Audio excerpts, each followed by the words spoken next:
Yeah.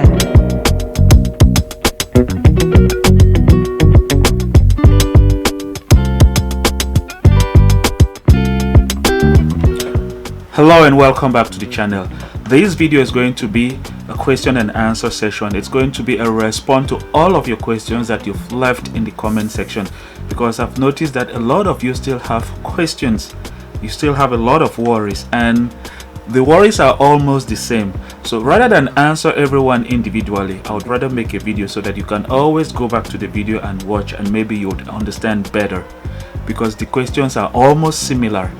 So without wasting too much of your time, let's get into the video. But first, before we go, the name is Clifford, or Daddy Cliff as it is in the channel, and I live in Daegu, South Korea, and I am here to help you make the best decision as far as education is concerned, and also to help you get that most wanted scholarship to come and study in South Korea. Remember, I always say in my videos that the Global Korea Scholarship is not the only scholarship in South Korea. There are many other scholarships in South Korea.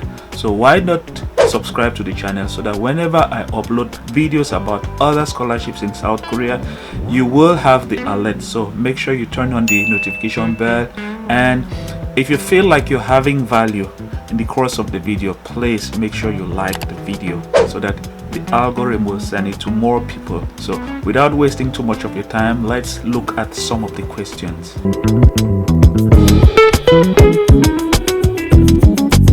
In this situation, if your university is not providing anything like a certificate, a graduation certificate, or anything, the problem is the admission committee, the Global Korea Admission Committee, needs to know at least your GPA. They equally need to know your ranking in your school. If you are among the top 20, top 10, they need to know those things, because they use them in judging, in deciding who will get the scholarship. If your report card or your graduation document does not show any of those things, I think the best solution is for you to go see your dean, like you've said in this your comment. If they can give you an official letter that has like the school, the high school letterhead stating that we no longer offer graduation certificates, but this student was maybe among the top 10, top 20 in his or her graduation class, and this student came out with this or that GPA on a scale of maybe 4.5 or maybe 5 or maybe 4. That will really help the admission committee in deciding on whether you're going to get the scholarship or not. But if you don't provide any document that states something like that, it's going to be hard for the admission committee to really decide on your case. If you look at the guideline, the application guideline, you would find something like that, where it equally says that they should at least indicate if the score percentile should be 80% or above on a scale of 100, or be ranked within the top 20 within one's class. 2, it says CGPA must be equal to or above 2.64 on a scale of 4, or 2.80 on a scale of 4.3, or right up to 5.0. So you have to go by the rules that have been laid down in the application guideline. If possible, get closer to your school administrators and show this document to them, and let them provide a document that looks similar to something like this.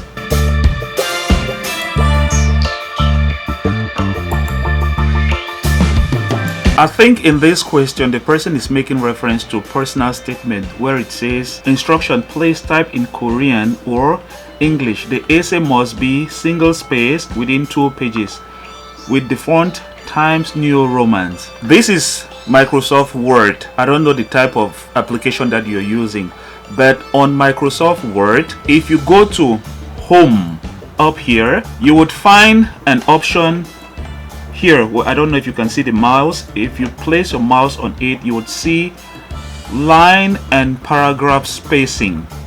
If you click on that one, you would see 1.0. That's what you're supposed to select. That's what they mean by single space 1.0. When you go up there and you select 1.0, that's single space. If you take 1.51, that's no longer single space. Then they say within 2 pages. Normally on the personal statement, this is the first page. You're actually supposed to delete the instructions after reading. Let's say you delete the instruction. This is the first page. It goes right down here. So let's say we are clicking in here. I don't know if you can see the mouse going down there. Once it gets to the bottom of the page, it will go to the next page. Now we are on page 2. This is page 2. We are on page 1, form 2, personal statement, and then when you go down, you have page 2. Let me try to bring it down. This is personal statement, page 1. If we want, we can name it here 1. And then when you go down, page 2 begins. 2.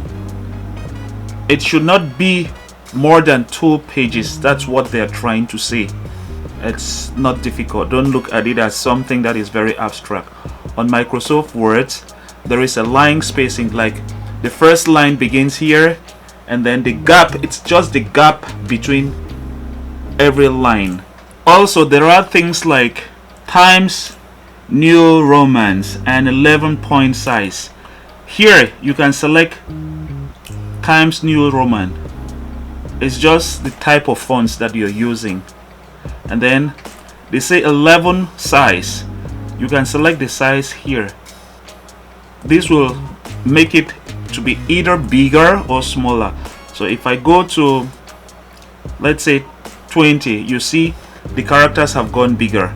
But if I go to 11, that's the size, the character size. So that's just the character size. Like I said, single spacing is just the space between each line. Now this is single space. Let's take double space. You see now that the spacing between each line has gone bigger. But if we take it back to 1.0, that's single space, it closes the gap between lines.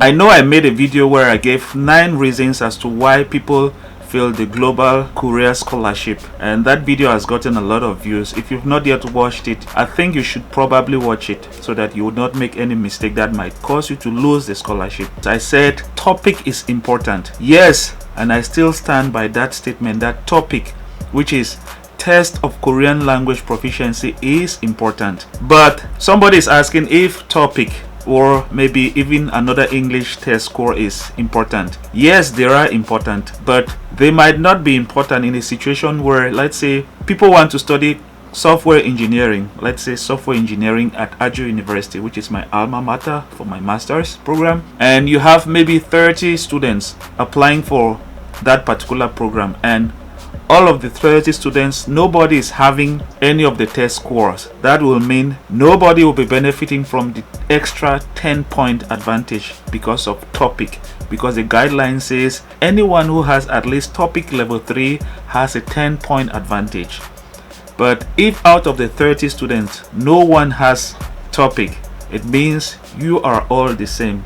That's where they will go into other things like GPA, statement of purpose, study plans, your awards, and other stuff to decide who is going to get the scholarship. So it answers the question that yes, you can apply without any of the test score. You can apply without having Korean language proficiency topic. You can equally apply without having any of the English test scores, and you will still get the scholarship. So do not worry. Don't let the absence of an English or a Korean language certificate stop you from applying for the scholarship. Apply and you will succeed if you make sure you produce a very good statement of purpose and a very good study plan, so that you can stand out of the pool of maybe 30 students who will be applying for the same major that you are going in for.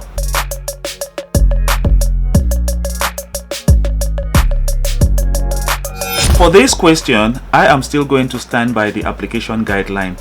It says 1 original of recommendation letter, and then the recommender, the person who is going to write or provide you a recommendation letter, is supposed to make 1, 2, 3 simple photocopies of the letter of recommendation that they have written.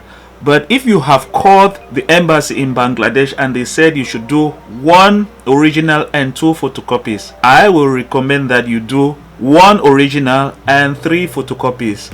It does not cost the embassy anything to remove 1 photocopy and throw away. So I would recommend that you go by the guidelines that have been provided for this scholarship, so that you don't provide less and then you enter into trouble. Provide more and then they would, either way it's not more, because you are simply following the guidelines which says provide 3 simple copies of the recommendation letter. So ask your recommender to do 1 original and then photocopy 3 and then add them into the envelope. Remember, for recommendation letter, it's okay to put all, that's the original plus the other 3 photocopies, in 1 envelope and then seal it, and then maybe put a seal or sign behind once it has been enclosed, so that they can dictate if somebody has tried to open the letter. It's equally okay for the person recommending you to put the original in 1 envelope and then the other 3 photocopies in 3 separate envelopes, giving you 4 envelopes. If you want to know how to prepare your envelope for recommendation letter, I have a video on that on my YouTube channel. You might want to watch it so that you would have more details on that.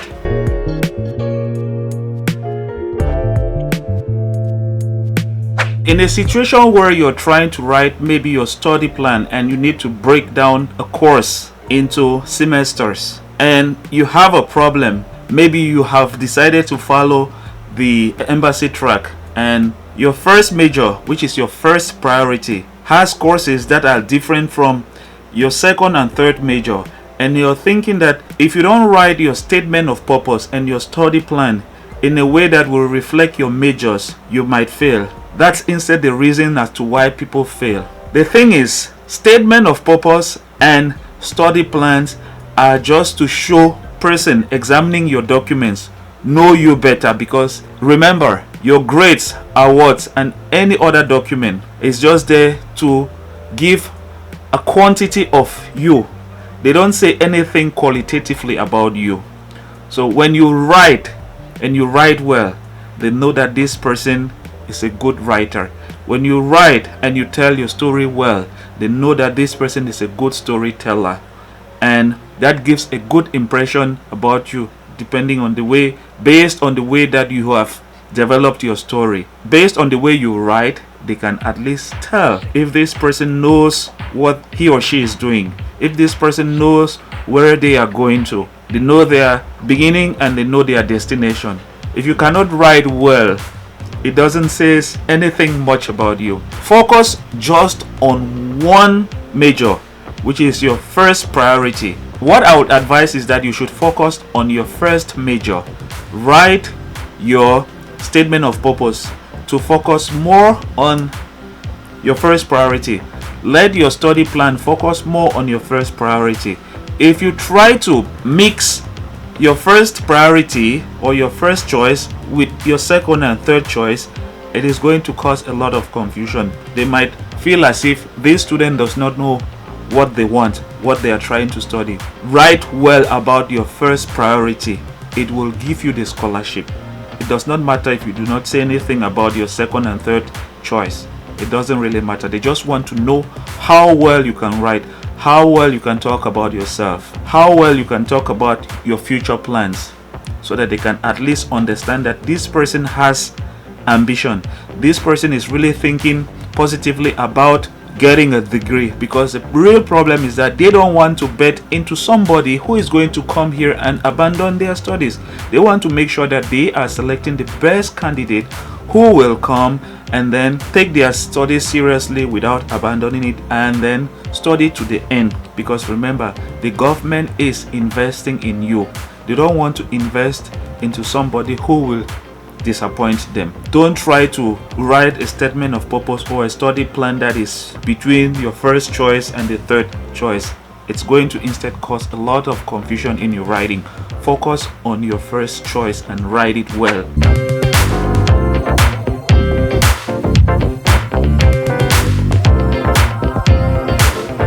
The thing is, it will not be nice for us to tell you choose this or that university, because the problem is we might cause you to choose a university that might have many people who might have equally applied to that university, and it might make it competitive. Just choose anyone and apply to it. The truth is, many people want to study in the main city, Seoul and Busan, because that's another touristic destination. They want to study in those popular areas. That's why we usually say it will be advisable for you not to go for the main cities. Look for the countrysides and apply. But us helping you to choose a university that might give you better options to get selected, that's not something that we can do. And also, in case you want to apply for a university or for a particular major, and that major is only in one university, let's say you want to apply for software engineering in Aju University again, and maybe only Aju University is offering software engineering, why not go to any other university that is providing something that has to do with maybe engineering, but not just particularly exactly software engineering?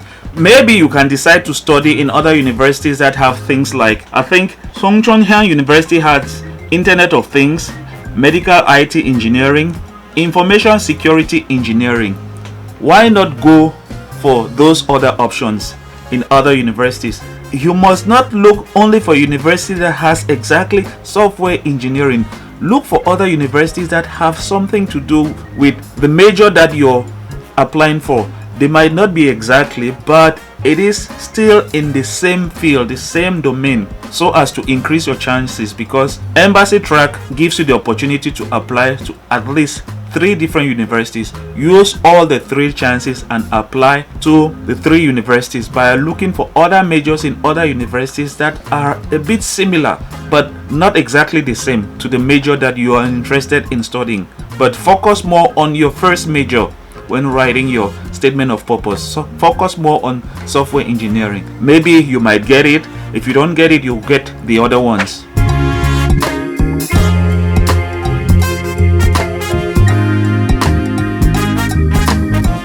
Okay, I think in this question I have already answered. Your recommender is supposed to provide one original and then make a photocopy of that original one time, the second time, and the third time. And then if they want, they can put it in the same envelope. You might want to watch the video that I made on how to prepare your recommendation letter. You can use one envelope. It's okay to put all, that's the original plus the other 3 photocopies inside, and then seal it and hand it to you. Or they can as well post it directly to the embassy if you're applying for embassy track, or post it equally directly to the school if you're using university track. It's okay. Once it gets to either the embassy or the university, they will add it to your other documents that will arrive in a later date. Don't worry if they've included all of the original plus photocopies in the same envelope.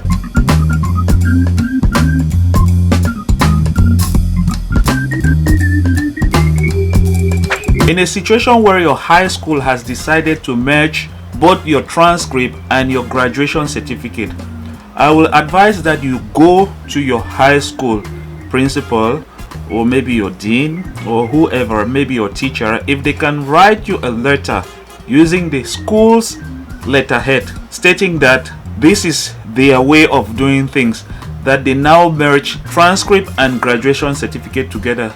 But as long as it states your grades and your GPA, it's fine. In the letter they can say, okay, this student had this GPA in his or her first semester in high school, this GPA in the second semester of high school, that's first year, and then in the second year, first and second semester, that's in a case where you have 2 semesters per year. If they can state those details in that letter, it will help to explain things. I think it's something that you can be with your principal or your teacher and tell them what to write. They should try to simplify things to the admission committee that will grant you the scholarship. If they can provide a document that is easy to understand to the admission committee, it will increase your chances of succeeding in the scholarship. But if you provide a document that does not make them understand the grading system, or understand that, hey, your transcript and graduation certificates are the same document, if the admission committee does not understand that that's how it is, remember it's a scholarship, they'll just move to the next one. So you have to look for a means to provide documents that will make it easy for them to evaluate you and decide on giving you the scholarship.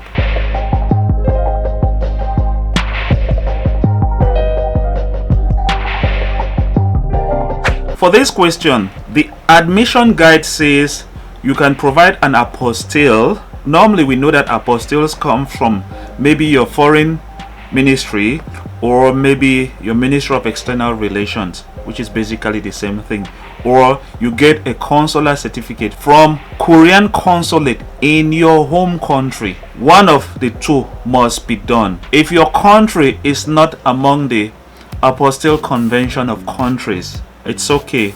But in case you have a Korean embassy in your country, use the Korean embassy in your home country to legalize, to authenticate your documents, because the issue here is that they want to make sure that your documents are not fake. So it is your duty for you now to go to the Korean embassy in your home country and provide them with your originals, so that they would probably make a photocopy of your original and then legalize it. And then the other person is talking about notary. This is the thing. In some countries, a notary public might have to first legalize your document before you go to the office that does apostilles. As far as I know, in South Korea, that's how it is. If somebody wants to go and study in another country, and maybe you obtained your master's here in South Korea and you want to go and do your PhD in another country, or maybe you obtain your undergraduate here and you want to go and do a master in another country, you would have to legalize those documents.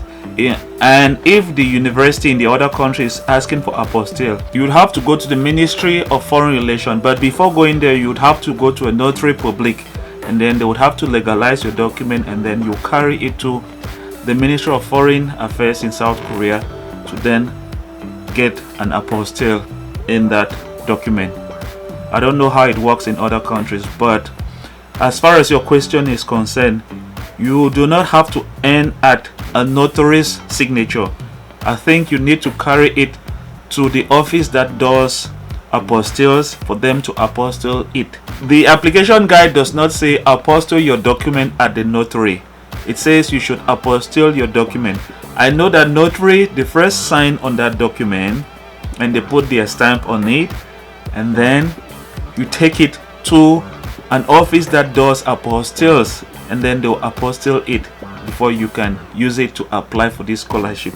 Do not just end with the notary's signature that has a notary public on it. I think you should take it to the office that does apostilles and then apostille it again. Please follow the application guide.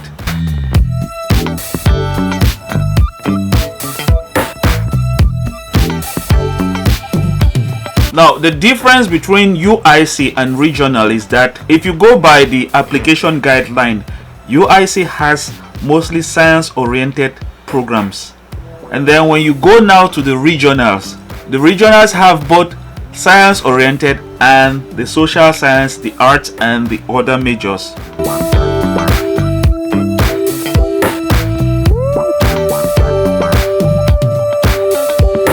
Now, as far as getting a job in South Korea is concerned, I'm not going to tell anyone that if you come and study in South Korea, you would get a job. Some have been fortunate to get a job. Some have not been fortunate to get a job after graduation. So, me telling you that if you come and study biotech, you obtain a job, and then you come here and it doesn't happen like that, that will make me a bad person. Decide. Take the decision. If you want to come and study in South Korea, apply, come and study. At least you're studying for free. It's a scholarship that is 100% sponsored. Added to that, you would be having an international diploma, an international degree. Take the advantage and come and study for free.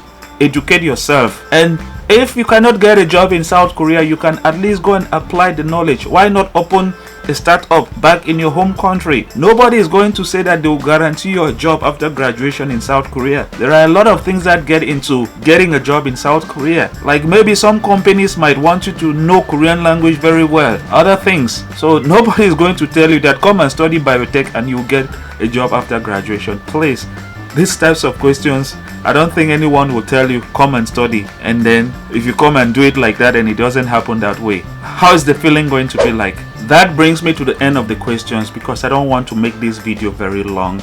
If you still have any doubts and you feel like you would want me to make a video answering your question, indicate in the comments and I will make the video anytime soon. For those who have sent me their SOP, unfortunately I am doing my PhD and I am in the final semester. I am super busy, but I'll still find time to maybe recommend some things to you. But the thing is, if you want the help of somebody, please ask first. Don't just send and then inform the person that you've sent it. You don't know my program. I would have loved to help, but the problem is my schedule is too busy. Even finding time to make these videos is not easy, and then editing the videos and uploading them, it's not easy. It makes me to basically sleep for maybe 4 or 5 hours every day, which is not enough sleep for a human being. That being said, if you feel like you had value in the video, please like the video, share with others, and if you've not yet subscribed, please subscribe to the channel. And remember, I always tell people that Global Korea Scholarship is not the only scholarship in South Korea. So if you do not succeed in this scholarship, subscribe to the channel, follow. I always upload videos, information about other scholarships in South Korea. If you don't want to miss out on those scholarships, please subscribe. I equally provide videos on other scholarships around the world and other educational contents, even contents on learning Korean language, so that you can pick some few words before you come to South Korea. So why not subscribe and join this community that I am trying to build.